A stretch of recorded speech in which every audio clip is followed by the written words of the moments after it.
चौबे जी चले थे छब्बे जी बनने, लेकिन लौटे दुबे जी बन। जी हाँ, उत्तर भारत में अक्सर यह कहावत सुनाई देती है।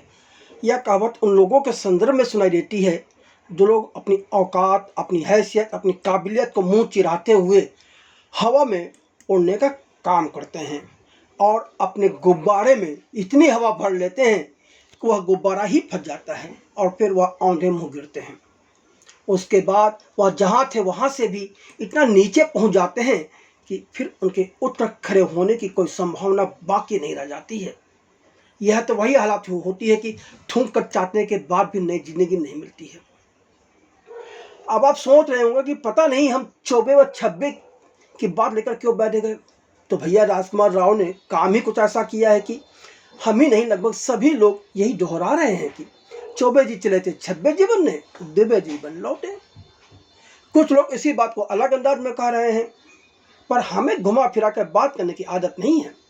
हम तो साफ साफ बात कह देते हैं, वही कह दिया। अभी भी आप ना समझे हो तो आइए हम इस बात को थोड़ा और साफ कर देते हैं। फिल्म स्त्री 2 की सक्सेस का क्रेडिट लेने की कोशिश में श्रद्धा कपूर से लेके राजकुमार राव तक इस फिल्म से सभी लोगों ने खूब की। और क्या हालत है सबकी, अब आप खुद देख रहे होंगे। श्रद्धा कपूर कहाँ है, बाकी कलाकार कहाँ है, और राजकुमार राव की क्या हालत हुई ये भी सबको पता है। स्त्री 2 के बाद राजकुमार राव की भूल चूक माफ ने क्या बॉक्स ऑफिस पर किया ये भी सबको पता है। स्त्री 2 की सफलता के बाद तो राजकुमार राव ने अपनी फीस भी बढ़ा दी, लेकिन जो बहुत जरूरी था वह नहीं किया, यानी कि अपने एक्टिंग टैलेंट को चमकाने के लिए कुछ नहीं किया। उस पर कोई मेहनत नहीं की, बल्कि फिल्म दर फिल्म घटिया काम करने लगे। राजकुमार राव को लगा कि अब यह जो कुछ भी पर्दे पर करेंगे उनके फैंस उसे ही अपने सिर माथे पर बैठाएगा। तो क्या आप यानी कि राजकुमार राव के फैंस इतने मूर्ख हैं जितने राजकुमार राव ने समझ रखा है? बस इसका सही जवाब तो हम नहीं बता सकते। राजकुमार राव ने 2010 में लव, सेक्स और धोखा से बॉलीवुड में अभिनय जगत में कदम रखा था। वह अनुराग कश्यप की फिल्म गैंग्स ऑफ वासेपुर में भी नवाजुद्दीन सिद्दीकी के साथ छोटी सी भूमिका में नजर आए थे। सभी जानते हैं गैंग्स ऑफ वासेपुर गैंगस्टरों पर आधारित फिल्म है। 2012 में फिल्म शाहिद का अति गंभीर सीरियस किरदार कैरेक्टर निभाकर बतौर कलाकार राजकुमार राव ने पहचान बनाई।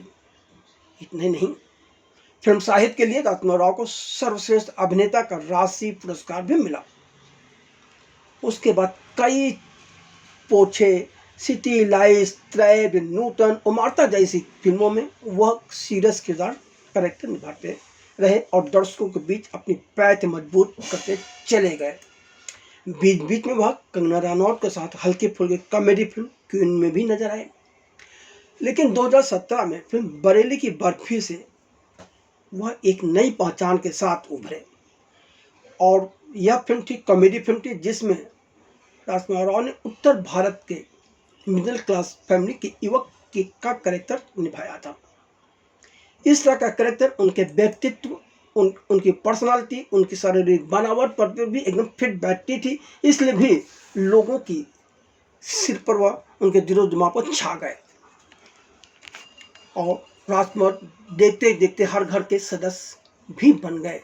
लेकिन इस फिल्म से मिली शोहरत ने राजकुमार राव का दिमाग खराब कर दिया और वह एक तरफ शादी में जरूर आना, बधाई दो जैसी कॉमेडी फिल्मों में मिडिल क्लास युवक के कैरेक्टर में नजर आते रहे, तो वहीं वह कुछ ऐसे किरदारों में भी नजर आए जो उन पर बिल्कुल फिट नहीं बैठते थे। इतने नहीं, धीरे धीरे राजकुमार राव के फैंस महसूस करने लगे कि अब राजकुमार राव अपने अभिनय में निखार नहीं ला पा रहे हैं। वही दोहराव उनके हर कैरेक्टर में नजर आने लगा, जिसके चलते उनकी फिल्में बॉक्स ऑफिस पर दम तोड़ने लगी।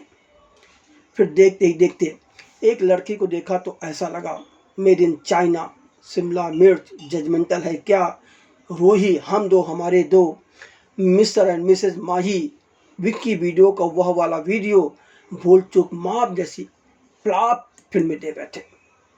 पर उनके सिर पर सफलता का ऐसा नशा सवार हुआ कि उन्हें लगा कि अब उन्हें अपनी मिडिल क्लास फैमिली के युवक की इमेज को तोड़ने के लिए सीरियस व एक्शन प्रधान कैरेक्टर निभाना चाहिए। इसी सोच के साथ राजकुमार राव ने पुलकित निर्देशित फिल्म मालिक में एक गैंगस्टर की भूमिका निभा डाली, जो कि 11 जुलाई को रिलीज हुई है। मतलब राजकुमार राव जो कि कुछ सफल कॉमेडी फिल्मों के बल पर चौबे जी बने हुए थे, वह 26 जी बनने के चक्कर में गैंगस्टर बन बैठे और इसने उन्हें ऐसा जमीन पर पद कर वह दिव्य जी बनकर रह गए। नहीं समझे तो रुकिए, थोड़ा सा और विस्तार दे देते हैं इस बात को। फिल्म मालिक में गैंगस्टर बनते हुए राजकुमार राव ने इस बात पर गौर ही नहीं किया कि फिल्म की कहानी व कैरेक्टर में तो वह फिट नहीं बैठते हैं। इतना ही नहीं, मानुषी छिल्लर के साथ उनका रोमांस बहुत ही ज़्यादा बचकाना लगता है। दोनों के बीच कहीं कोई केमिस्ट्री ही नहीं है। फिल्म की कहानी में शुरुआत में उनका कैरेक्टर दीपक 80 व 90 के दशक के किसान का बेटा है, पर पूरी फिल्म में वह एक सेकंड के लिए भी राजकुमार राव अपने अभिनय से, अपनी एक्टिंग टैलेंट से यह नहीं दर्शा पाए कि वह किसान के बेटे हैं, वो भी 80 व 90 के दशक के किसान के बेटे हैं। उनका घर कहीं से भी किसान या गांव का मकान नजर ही नहीं आया। लेकिन राजकुमार राव के सिर पर तो भूत सवार था कि वह अपनी मिडिल क्लास युवक की इमेज को तोड़ने जा रहे हैं, तो उन्होंने अपनी पूरी पीआर मशीनरी की फौज को झोंक दिया। ऐरा गैरा नत्थु करा, हर कोई चिल्लाने लगा कि राजकुमार राव पहली बार अपनी इमेज तोड़कर गंभीर एक्शन कैरेक्टर प्ले कर रहे हैं। अरे भाई, पीआर की अंधभक्ति में चूर यह सारे लोग भूल गए कि राजकुमार राव को पहला और अब तक का अंतिम नेशनल अवार्ड फिल्म साहिद में गंभीर कैरेक्टर निभाने के लिए ही मिला है। क्या ट्रैब, न्यूटन, ओमाटा और गंभीर फिल्मों में सीरियस कैरेक्टर राजकुमार राव की वजह किसी और ने निभाए थे? उनका जवाब शायद राजकुमार राव या उनके पीआर टीम दे। फिल्म मालिक में सौरभ शुक्ला का कैरेक्टर शंकर सिंह गुब्बारे में हवा भरने की कहानी सुनाते हैं, पर लेखक, निर्देशक व शायद सौरभ शुक्ला को गुब्बारे में हवा भरने की पूरी कहानी पता नहीं थी, या इन लोगों ने जानबूझकर अपने दर्शकों को धोखा देने की आधी कहानी सुनाई। फिल्म में जितनी कहानी सुनाई गई है उसका अगला हिस्सा यह है कि हर गुब्बारे में हवा को सहन करने की एक सीमित ताकत होती है, और यह ताकत उस गुब्बारे की अपनी काबिलियत, अपनी हैसियत और अपने टैलेंट के आधार पर तय होती है। उससे ज़्यादा हवा जब गुब्बारे में भर दें तो गुब्बारा पूरी तरह से फट जाता है, और यही इस फिल्म के साथ हुआ, और यही राजकुमार राव के कैरेक्टर के साथ हुआ, और यही राजकुमार राव के करियर के साथ हुआ। राजकुमार राव की कद काठी व उनकी पर्सनैलिटी पर कहीं से भी गैंगस्टर का कैरेक्टर फिट नहीं बैठता।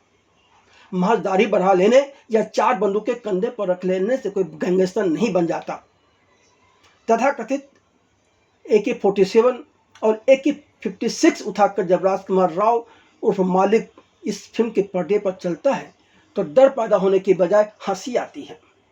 इसी के साथ राजकुमार राव चौबे जी से 26 बनने की बजाय दुबे जी बन बैठे। मालिक फिल्म से उनके करियर की ऐसी दुर्गति हुई है कि करियर आगे बढ़ने के बजाय 2010 की हालत में पहुंच गया है। अब राजकुमार राव के एक कलाकार के तौर पर अपनी पहचान पाने के लिए पुनः नए सिरे से लंबा संघर्ष करना पड़ेगा, इसमें कोई दो राय नहीं है। अब यह बात जितनी जल्दी राजकुमार राव और उनके पीआर टीम की समझ में आ जाए उतना ही अच्छा है। नहीं समझे तो यह उनकी मर्जी है। हमें लगा कि सच सामने आना चाहिए तो हमने उस बात को सामने रख दिया। अभी भी नहीं समझे तो आंकड़े देख लीजिए। सकनील के अनुसार पहले दिन मालिक ने बॉक्स ऑफिस पर बामुश्किल 3.5 करोड़ रुपए एकत्र किए। इस तरह की दुर्गति इससे पहले राजकुमार राव की किसी भी दूसरी फ्लॉप फिल्म के साथ नहीं हुई थी। राजकुमार राव की पिछली फ्लॉप फिल्म भूल चूक माफ ने भी बॉक्स ऑफिस पर पहले दिन 7 करोड़ रुपए कमाए थे। भूल चूक माफ एक कॉमेडी फिल्म थी जिसमें राजकुमार राव ने उत्तर भारत के ही मिडिल क्लास फैमिली के युवक का कैरेक्टर निभाया है। यहाँ तक जॉन अब्राहम की पॉलिटिकल थ्रिलर फिल्म डिप्लोमेट ने भी पहले दिन 4 करोड़ रुपए कमा लिए थे, पर मालिक 3.5 करोड़ भी नहीं कमा पाई। यह कितनी बड़ी दुर्गति है, यह कितना बड़ा नीचे गिरने की स्थिति है।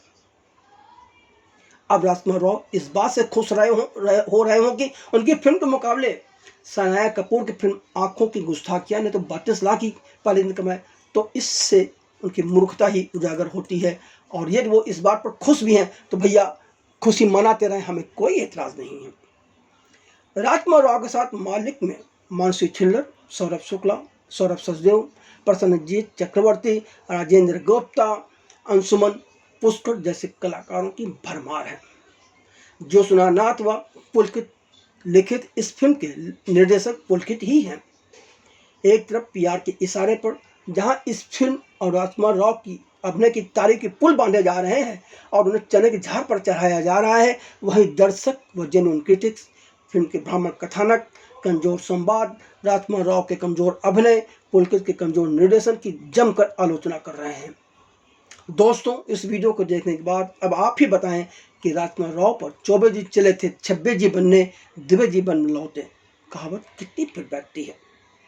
आपको नहीं लगता कि राजकुमार राव का अपनी हैसियत, अपनी काबिलियत और अपने एक्टिंग टैलेंट को समझे बिना इमेज बदलने का दांव उन्हीं पर उल्टा पड़ चुका है?